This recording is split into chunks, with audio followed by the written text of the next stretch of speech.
और अगर पहला शौहर तलाक ना दे तो दूसरा शौहर उसके लिए हराम है। जो औलादें दूसरे शौहर से पैदा होंगी वो हरामी औलाद होंगी शरीयत की नज़र में, वो जायज़ औलाद नहीं है। और जितने दिन उस दूसरे शौहर के साथ बीवी बनकर रहेगी वो शौहर बनकर रहेगा, ये इन लोगों का आपस का ताल्लुक ये हराम और नाजायज़ होगा, ये ज़िना होगा। एक साहब उसकी बीवी की तरफ उसकी कोई तवज्जो नहीं है, कोई रग़बत नहीं है। बीवी अपने मायके, अपने माँ के घर, अपने बाप के घर रहा करती है, शौहर उसकी कोई खोज खबर नहीं लेता है। मेरे भाइयों बुजुर्गों दोस्तों, थोड़े दिन बाद वो शौहर किसी और लड़की से प्यार मोहब्बत करके उससे शादी कर ली और अपनी जो बीवी थी उसका परवाह नहीं किया।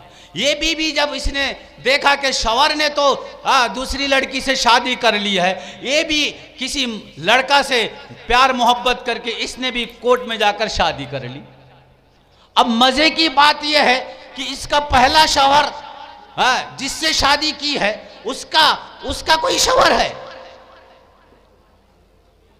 वो कुंवारी लड़की से नहीं की है, उसका भी कोई शौहर है। और ये जो दूसरा शौहर से यानी जिससे निकाह की है यानी जिस दूसरा मर्द से जो इसने प्यार मोहब्बत करके शादी कर ली है, वो दूसरे मर्द यानी जो दूसरा शौहर बना है उसकी भी बीवी है।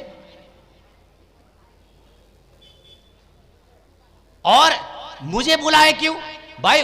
उसके शौहर ने तो उसे तलाक नहीं दी है, बगैर तलाक के वो कोर्ट में जाकर उसने शादी कर ली है। और कान खोलकर सुन लो, शौहर के तलाक के पहला शौहर के तलाक दिए बगैर किसी और के साथ निकाह जायज नहीं है, हराम है, निकाह नहीं हो सकता है।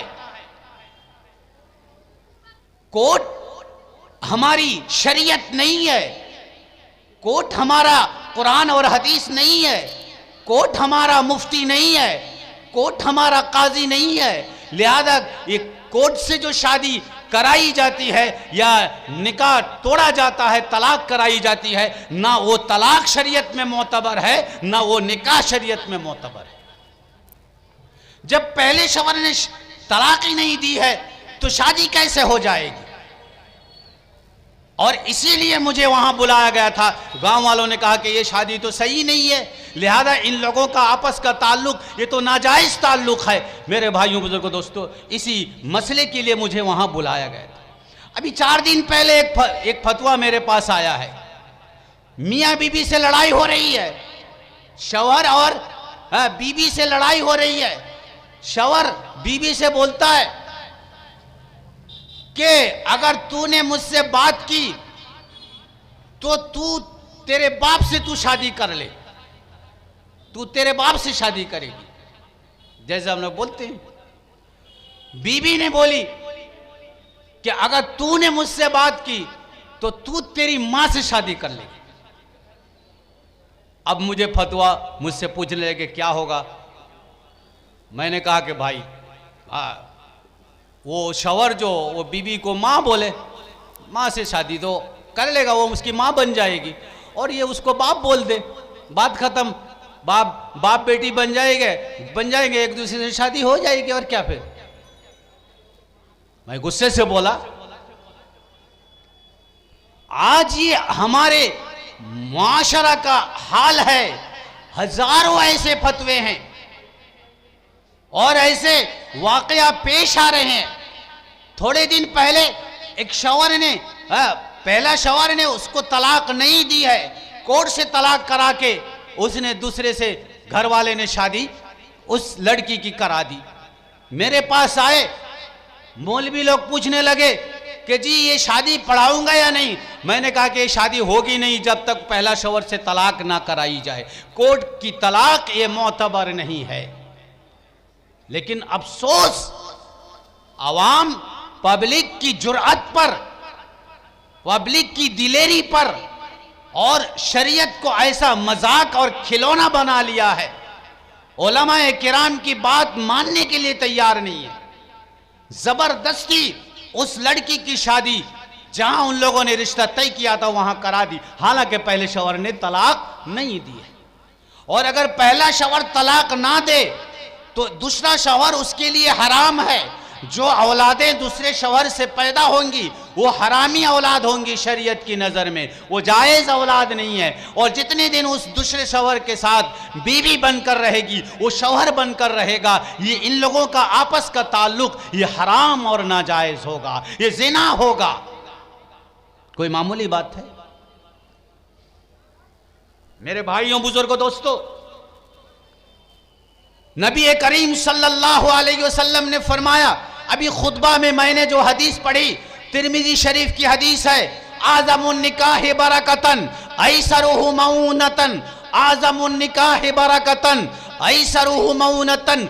मेरे नौजवानों और खुसूसन वो मेरे बच्चों जिनकी अभी शादी नहीं हुई है, बिल्कुल नौखेज हैं, नौ उम्र हैं, 20 साल 22 साल की उम्र है, मैं अपने उन नौजवान बेटों से कहता हूं, खुसूसन कान खोल कर सुनो। अल्लाह के नबी सल्लल्लाहु अलैहि वसल्लम ने फरमाया, आज़मुन निकाह बरकतन ऐसरुहु मऊनतन, सबसे ज्यादा बरकत वाला निकाह वो निकाह है जिस निकाह में जितना ज्यादा खर्च कम होगा, जिस निकाह में जितना ज्यादा खर्च कम होगा, जिस निकाह में जितना कम बाराती आएंगे, जिस निकाह में जितना ज्यादा जहेज का लेन देन कम होगा, वो निकाह उतना ज्यादा बरकत वाला हो।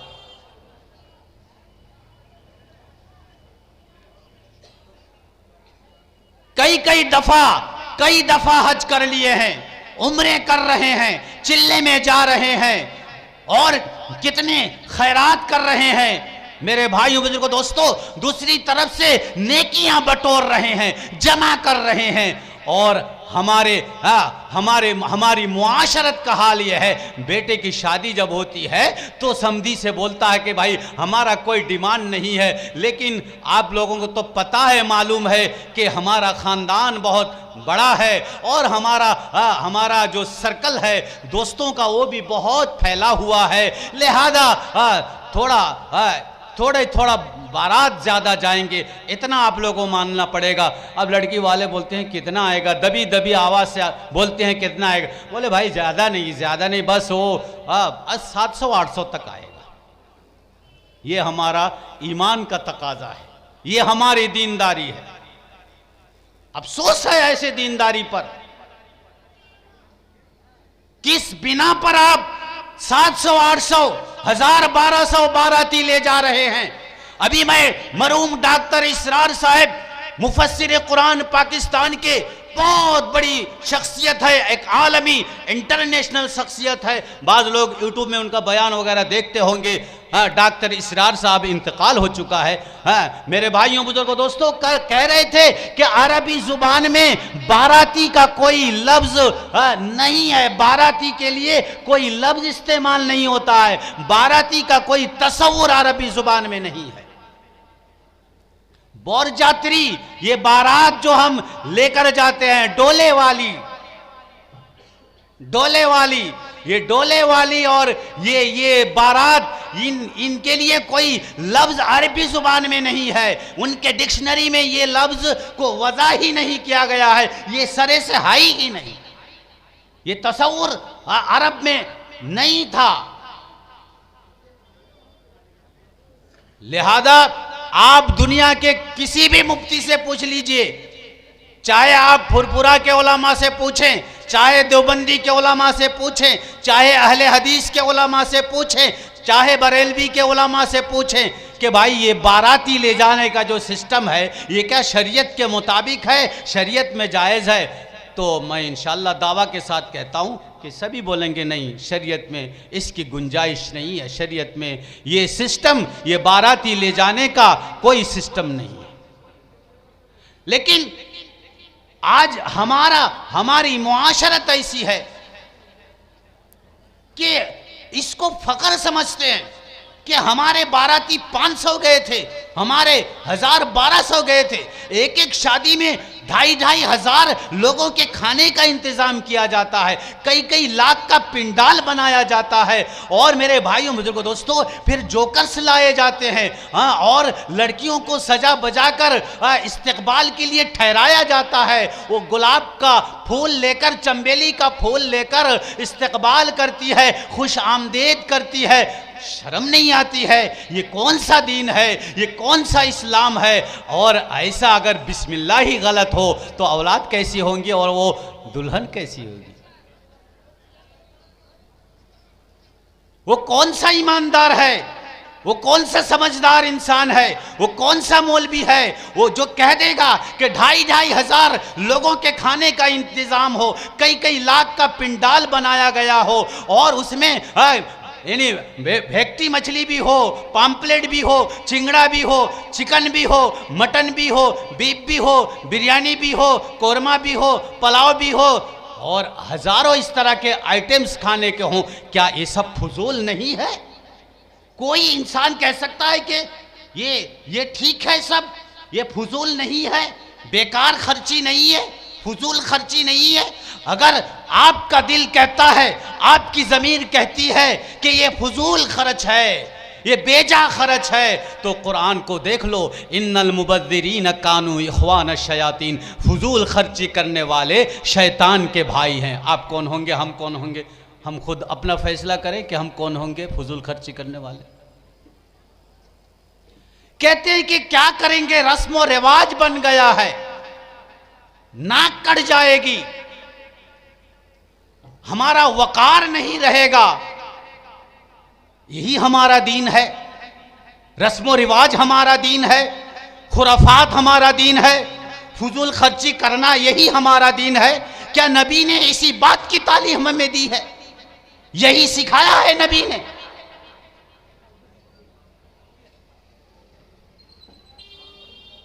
आज मियां बीबी के अंदर जो इत्तेफाक नहीं हो रहा है, मोहब्बत पैदा नहीं हो रही है, मेरे भाइयों बुजुर्गों दोस्तों, मियां बीबी में मोहब्बत नहीं है, बीबी मियां को कदर देने के लिए तैयार नहीं है, शौहर बीबी को कदर देने के लिए तैयार नहीं है, ना शौहर बीबी के हुकूक अदा करते हैं, ना बीबी शौहर के हुकूक अदा करती हैं। मेरे भाइयों बुजुर्गों दोस्तों, ये जो ना इत्तिफाकी का माहौल बना है, वो हमारी उस बेबरकती की वजह से, उस नहूसत की वजह से।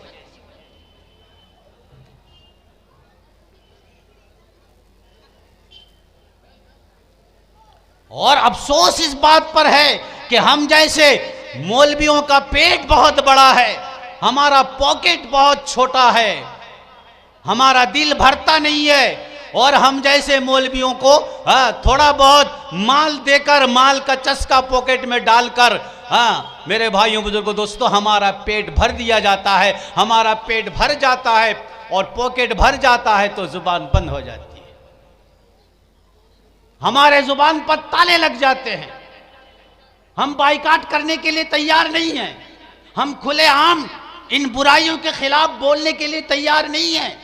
क्यों? हमारे मुसल्ली खफा हो जाएंगे, हमारे करम फरमा, यानी हम पर जो एहसान करते हैं, अच्छा उर्दू है, हमारा करम फरमा, वो खफा हो जाएंगे, वो नाराज हो जाएंगे, हमारी नौकरी चली जाएगी, हम परेशानी में मुब्तला हो जाएंगे। इसलिए मेरे भाइयों बुजुर्गों दोस्तों, हम मौलवियों को कोई कदर नहीं दी जाती है, हमारी जुबानों को पर ताला लगवा दी गई है, और हमने खुद अपने पेट और पॉकेट की वजह से हम खुद यानी दीन मिट जाए, दीन का कवाड़ा जनाजा निकल जाए, दीन का कवाड़ा हो जाए और दीन इस तरह से बर्बाद हो जाए, कुरान का हुक्म बदल दिया जाए, परवाह नहीं, हमारा पेट और पॉकेट भर जाना चाहिए। मेरे भाइयों बुजुर्गों दोस्तों, ये एक आध बुराई नहीं, ऐसे 50 बुराइयां हैं हमारे समाज में, हमारी कम्युनिटी में, ऐसे 50 बुराइयां हैं मेरे भाइयों बुजुर्गों दोस्तों, जो पाई जाती हैं। लेकिन इन बुराइयों का, इन गुनाहों का कोई हमारे पास इलाज नहीं है, हम सुधरने के लिए तैयार नहीं हैं। हम बदलने के लिए तैयार नहीं है। मौलवी कितना भी या सच बोलने वाला, हक बोलने वाला, चूंकि उनकी पोजीशन नहीं है, हाँ, उनके पास सियासी ताकत नहीं है, उनके पास इख्तिदार नहीं है, वो कोई एमएलए और एमपी नहीं है, वो कोई आईएएस ऑफिसर नहीं है, वो बीएसएस ऑफिसर नहीं है, वो कोई और ओहदेदार नहीं है, वो गांव का कोई मुखिया और सरपंच नहीं है, वो कोई करोड़पति नहीं है कि उनकी बात को मानी जाए। इसलिए मेरे भाइयों, बुजुर्गों, दोस्तों, एक वाकया सुनाता हूं, फिर मैं अपनी बात को समेटकर पूरी कर देता हूं। बात अभी शुरू भी नहीं हुई है, लेकिन मैं माजरत करता हूं कि छोटी जुबान बड़ी बात, मैं ज़्यादा बोलना नहीं चाह रहा हूँ। हमारे जो बड़े हैं वो हमसे बहुत ज़्यादा तजर्बा रखने वाले हैं, बहुत ज़्यादा हालात शनाश हैं, हालात को पहचानते हैं, उनकी नज़रें दकीक हैं। मेरे भाइयों, बुजुर्गों, दोस्तों, वो तफसील के साथ बात करेंगे और उनकी बात और अच्छी और मुदल्लल होगी। उनके पास ज़ुबान है, अदब है, हमारे पास ना ज़ुबान है ना अदब है। मैं तो टूटे फूटे अल्फाज में जो भी आता है वो मैं बोल रहा हूँ। मेरे भाइयों, बुजुर्गों, दोस्तों, एक वाकया सुनाता हूँ, दिल से वाकया सुनिए। अगर आप लोग इजाज़त दीजिएगा तो फिर और एक वाकया सुनाऊंगा और बात पूरी कर दूंगा। और इन वाकया इसी बात से, इसी मजमून से मुताल्लिक है, कोई इधर उधर का बनाया हुआ वाकया नहीं है। जो हदीस में, किताबों में जो वाकया आया है, सही वाकया मैं बयान कर रहा हूँ। एक काजी साहब थे जिनका नाम नूह इब्ने मरियम, मदियन शहर के बहुत बड़े काजी थे, काजी शहर काजी थे, बहुत बड़े मालदार भी थे। इनके उस जमाने के मालदार का मतलब जिनके पास बागात होते थे, अंगूर के बागात, खजूर के बागात, और इसी तरह से उनके पास मवेशी यानी जानवर होते थे। मेरे भाइयों, बुजुर्गों, दोस्तों, जायदाद होती थी, बस यही चीज़ मालदारी की होती थी। तो वो काजी साहब अपनी जगह में काजी साहब भी थे, अल्लाह वाले भी थे और मालदार भी बहुत बहुत मालदार थे। उन्होंने एक बार एक हिंदुस्तानी गुलाम को खरीदा। एक हिंदुस्तानी काला कलोटा बदसूरत, हिंदुस्तान के लोग कितने अच्छे खूबसूरत होते हैं, हम लोगों का तो है चेहरा, तो काले कलोटे एक बदसूरत हिंदुस्तानी गुलाम को उसने, काजी साहब ने खरीदा। खरीद कर एक जगह उनका बाग था अंगूर का, अंगूर के बाग की निगरानी के लिए उसको वहां रख दिया, छोड़ दिया, और उस गुलाम से कहा कि इस बाग की निगरानी करना, देख रेख करना, इसका देखभाल करना, ये ताकि यानी ये अंगूर यानी हमारा फसल बर्बाद ना हो, जैसे हम करते रखते हैं। ये बेचारे हिंदुस्तानी गुलाम उस अंगूर के बाग में मुलाजिम हैं, गुलाम हैं, मजदूरी कर रहे हैं। आका की बात, आका का हुक्म है, मालिक का हुक्म है, बाग में रहते हैं, सुबह शाम बाग में उनका गुजरता है। सुनो भाई, बहुत गौर से सुनो, अगर कोई मेरी बहन भी कहीं से सुन रही है वो भी सुने वाकया। ऐसा तो कोई मैं बहुत ऐसा टफ उर्दू नहीं बोल रहा हूं कि आप लोगों को समझ में ना आए, बहुत आसान जो आपके की समझ वाली उर्दू वो मैं बोल रहा हूं। मेरे भाइयों, बुजुर्गों, दोस्तों, फिर 3-4 महीने के बाद एक बार काजी साहब बाग में अपने बाग का दर्शन करने के लिए कि अंगूर कितना पका है, अंगूर की क्वालिटी कैसी बनी है, जैसे हम जमीन देखने के लिए जाते हैं, तो वो बेचारे बाग आए और फिर उस नौकर वो हिंदुस्तानी गुलाम से कहा कि थोड़ा अंगूर तोड़कर प्लेट में लाकर रखो। तो वो बेचारा, वो सादा सीधा वो हिंदुस्तानी गुलाम, उसने एक पेड़ से एक अंगूर का एक क्या बोलते हैं वो बेल को तोड़कर, लथोड़ा को तोड़कर लाकर दस्तरखान में प्लेट में रख दिया काजी साहब के आगे। काजी साहब ने 2-4 अंगूर लिया, खट्टा बहुत। काजी साहब कह रहे भाई दूसरी तरफ से तोड़ कर लाओ, ये कहाँ से तुम लेकर आ गए हो।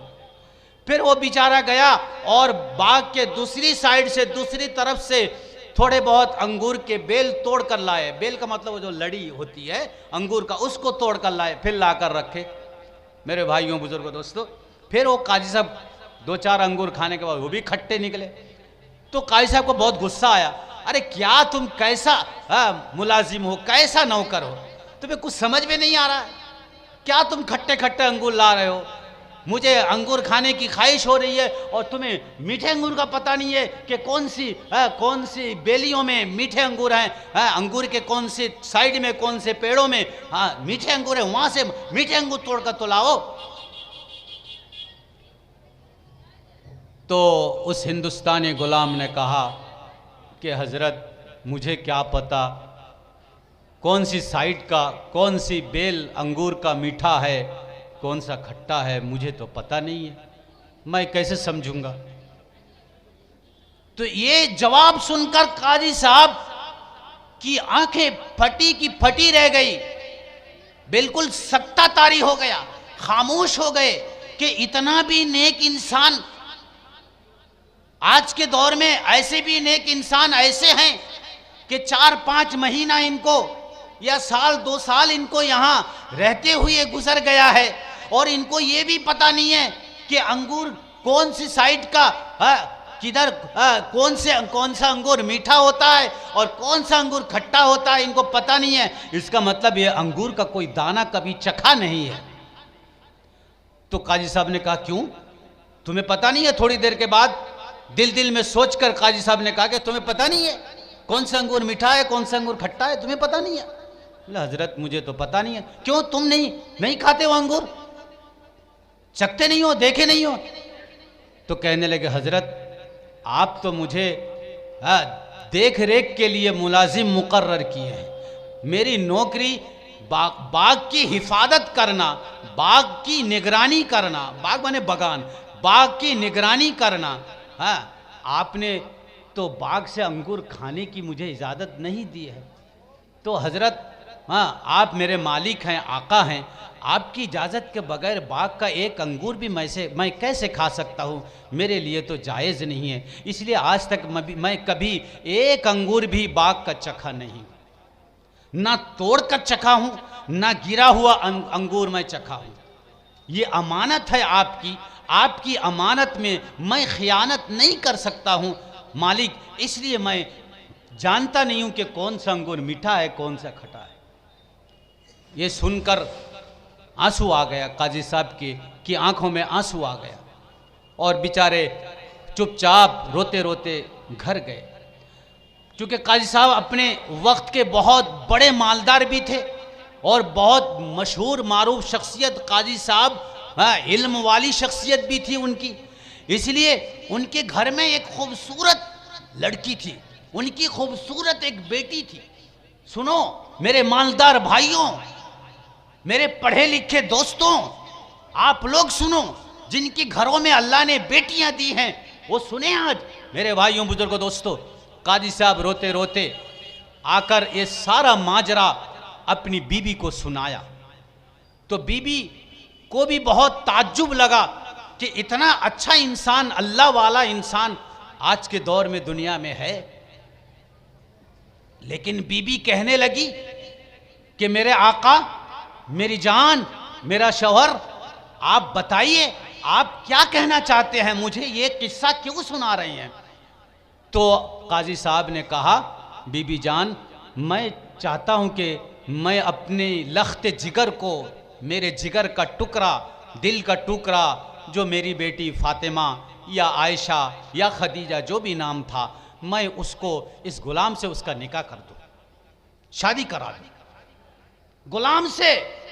वो भी हिंदुस्तानी काला कलोटा बदसूरत, मामूली से एकदम लकीर का फकीर है, कोई हैसियत नहीं है, 2 कौड़ी की भी हैसियत नहीं है। उस गुलाम से वो काजी साहब अपनी लड़की की शादी करने के लिए तैयार हो गए और उस काजी साहब ने इसी हदीस को उठाकर सुनाया अपनी बीबी को। बीबी से कहा कि बीबी सुनो, जमाना जाहिलियत में नबी करीम सल्लल्लाहु अलैहि वसल्लम के आने से पहले जाहिल लोग ब्याह शादी में लड़की वालों का माल देखते थे कि माल कितना मिलेगा, और मेरे भाइयों बुजुर्गों दोस्तों, और ईसाई लोग वो हुस्न को देखते थे कि खूबसूरत लड़की को देखकर शादी करवाते थे, और यहूदी लोग वो लोग क्या है, हसब और नसब को, अरब हसब और नसब को देखा करते थे। और फिर नबी का ज़माना आया तो मेरे नबी ने कहा कि नहीं, ब्याह शादी में ये सब चीज़ देखने की नहीं है, ब्याह शादी में लड़की वालों की दीनदारी और लड़की की हया शर्म, लड़की की पर्दा पुशीदा, लड़की का तकवा परहेजगारी, लड़की की दीनदारी, उसका तकवा तहारत, उसकी नमाज रोज़ा, ये सब देखा जाए और इसको तरजीह दी जाए। तो काजी साहब की बीवी कहती है कि अच्छा रहेगा कि आप बीवी लड़की वो भी बालिगा है, समझदार है, आप उससे भी इजाज़त ले लें। मेरे भाइयों बुजुर्गों दोस्तों, फिर काजी साहब अपनी बेटी से जाकर कहता है, तो बेटी भी तो कोई मामूली लड़की नहीं थी, आम लड़कियों की तरह नहीं थी, वो लड़की वो थी, कभी उसके हुस्न पर किसी की नज़र नहीं पड़ी है, वो लड़की वो थी बाहया, कभी घर के बाहर बेपर्दगी के साथ नहीं निकला करती थी, पढ़ी लिखी थी, समझदार थी, अल्लाह वाली थी, नेक लड़की थी। जब बाप ने सब किस्सा सुनाया कि बेटी मैं चाहता हूं कि तेरी शादी उस गुलाम हिंदुस्तानी नौकर और गुलाम से, मुलाजिम से कर दूं, तू क्या कहती है, तेरी राय क्या है? बेटी अगर तू इजाज़त दे खुशी खुशी तो मैं उससे शादी तुम्हारी कर दूं, अगर तू इजाज़त नहीं देती है तो बेटी मेरी तरफ से कोई फोर्स तुम्हारे ऊपर नहीं है, कोई दबाव नहीं है। बेटी कहती है बाप आप जैसा चाहें, आपकी मर्जी है, इससे हमारी और क्या खुशनसीबी हो सकती है कि मुझे ऐसा शौहर मिल रहा है कि जो इतना नेक साले है, इतना अच्छा है कि जिस पर मेरा बाप का दिल आ गया है, जिस पर मेरा बाप का दिल आ जाए तो ये बेटी उसी बाप का खून है, इस बेटी का क्या दिल नहीं आएगा? बाप आपका जो फैसला है वो डन कर दीजिए, वो आखिरी फैसला है, मैं जानो दिल से सरखम करके उस फैसले को कबूल करती हूं। मेरे भाइयों बुजुर्गों दोस्तों, शादी हो जाती है, शादी हो जाती है, उस गुलाम से शादी हो जाती है। सुनो मेरे भाइयों बुजुर्गों दोस्तों, उसी गुलाम की बीबी कादी साहब की वो बेटी, उसी बेटी के पेट से कौन पैदा हुए थे आप लोगों को मालूम होकर ताज्जुब होगा। शायद आप लोगों में से शायद किसी को भी मालूम नहीं है, उसके पेट से पैदा हुआ था हजरत अब्दुल्ला बिन मुबारक रहमतुल्लाह अलैह, जो ज़माने के बहुत बड़े अल्लाह के वली थे, जो मुहद्दिसों के इमाम थे, इल्म हदीस के वो इमाम थे, कोई मामूली शख्सियत नहीं थी, हाफिज हदीस थे, इल्म हदीस के वो मुदव्विनों में शुमार होते हैं कि इल्म हदीस को उन्होंने तदबीन की है। आज भी हदीस की किताबों में और फ़िक़्ह के किताबों में और तसव्वुफ़ के किताबों में अब्दुल्ला इब्ने मुबारक का नाम इज़्ज़त से लिया जाता है, शान से लिया जाता है, फ़ख्र से लिया जाता है। इतने बड़े वक्त के मुहद्दिस पैदा हुए हज़रत अब्दुल्ला बिन मुबारक, जो सिर्फ मुहद्दिस नहीं है, मुहद्दिसों के इमाम, इल्म हदीस को मुदव्वन करने वाले, इस फ़न को रचने वाले, इस फ़न को यानी जिंदा रखने वाले, इस फ़न को मेरे भाइयों बुजुर्गों दोस्तों इशाअत करने वाले वो शख्सियत अब्दुल्ला बिन मुबारक पैदा हुई। तो गाछ अच्छा होगा तो फल भी तो अच्छा होगा। भाई अनार के पेड़ में आप कहेंगे कि बेल हो जाए तो बेल खट्टा, वो अनार के पेड़ में नहीं होगा, अनार के पेड़ में अनार ही होगा, डालिम अनार के पेड़ में अनार ही होगा, अंगूर के पेड़ में अंगूर ही होगा, अंगूर के पेड़ में नीम पैदा नहीं होगा। तो बीबी अच्छी होगी, नेक होगी, कसम खुदा की आपकी औलाद भी अच्छी होंगी, पूरी उम्मीद है अल्लाह की जात से। माँ बाप नेक होंगे तो औलाद 98% 98% औलाद भी अच्छी होती है, ये दस्तूर है। और एक छोटा सा बिल्कुल छोटा सा हदीस का वाकया सुना देता हूं। हजरत उमर रदी अल्लाह ताला अन्हु गश्त कर रहे थे, महल्ला में गश्त कर रहे थे, किसके घर में क्या हाल चाल चल रहा है, किसके साथ क्या मसला है, किसकी क्या तकलीफ है। एक बहुत झोपड़ा सा मकान, टूटा फूटा मकान, दरवाजे भी उसके टूटे हुए हैं। हजरत उमर रजी अल्लाह ताला अन्हु उस घर के खस्ता हाली को देखकर, पूरा पिराना साली को देखकर कि इतना गरीब आदमी मेरे रियायाओं में है, इतना छोटा सा मकान, झोपड़ा सा मकान, आखिर इन लोगों का क्या हाल चाल है, कैसे इनका गुजर बसर हो रहा है, थोड़ा छुपकर उनकी खबरगिरी लेना चाह रहे थे। हजरत उमर रजी अल्लाह ताला अन्हु ने, हजरत उमर रजी अल्लाह ताला अन्हु ऐसे कान लगाकर, दरवाजे में कान लगाकर सुन रहे थे कि उस घर में एक बूढ़ी माँ है और एक उसकी बेटी है, तीसरा कोई फर्द नहीं है, तीसरा कोई मर्द मिंबर नहीं है। मेरे भाइयों बुजुर्गों दोस्तों, ये देखकर बूढ़ी माँ कह रही है कि रोजाना बकरी जो दूध देती थी आज तो दूध बहुत कम दी है बकरी, लिहाजा बेटी से कह रही है कि कल जो दूध बेचने जाओगे इसमें तो थोड़ा सा पैसा होगा, उसमें गुजर बसर कैसे होगा, राशन कैसे होगा, आटा कैसे होगा, सालन कैसे होगा। मेरे भाइयों बुजुर्गों दोस्तों, लिहाजा बेटी से कहने लगी, बेटी थोड़ा सा पानी पाव भर मिला दो ताकि एक सेर दूध हो जाए। मेरे भाइयों बुजुर्गों दोस्तों, बेटी देखो, बेटी कैसे नेक बेटी थी। बेटी ने कहा कि माँ तुमने ऐलान नहीं सुना है, अमीरुल मोमिनीन हजरत उमर रजी अल्लाह ताला अन्हु ने ऐलान कर दिया है कि कोई दूध बेचने वाला दूध में पानी मिलाकर दूध ना बेचे। आपको ये ऐलान आपने नहीं सुना है, आपको पता नहीं है। बूढ़ी माँ थोड़ा गुस्से में आकर कहती है, हाँ हाँ पता है, मैं भी सुनी हूं, लेकिन तुम्हारा कौन सा अमीरुल मोमिनीन, कौन सा उमर यहां देखने के लिए आ रहा है, थोड़ा सा दूध में पानी मिला दो।